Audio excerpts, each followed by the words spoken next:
બોડેલી પોલીસે number plate વગરની થાર ગાડીમાંથી વિદેશી દારૂનો મોટો જથ્થો ઝડપી પાડ્યો છે। આ કાર્યવાહી બોડેલીના બામરોલી ગામ પાસે હાઈવે પર કરવામાં આવી હતી।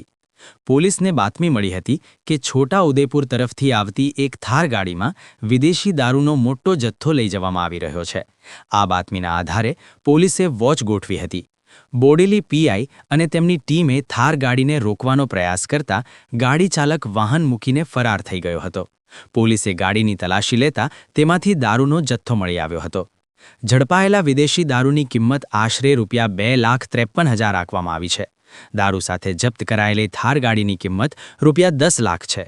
આમ પોલીસે કુલ ₹12,53,000થી વધુનો મુદ્દામાલ જપ્ત કર્યો છે। બોડેલી પોલીસે આ મામલે ગુનો નોંધી ફરાર થયેલા ગાડી ચાલકને પકડવા અને આગળની કાયદેસરની કાર્યવાહી હાથ ધરી છે। Asha news Gujarati bureau report Zaheer Saiyad, Bodeli.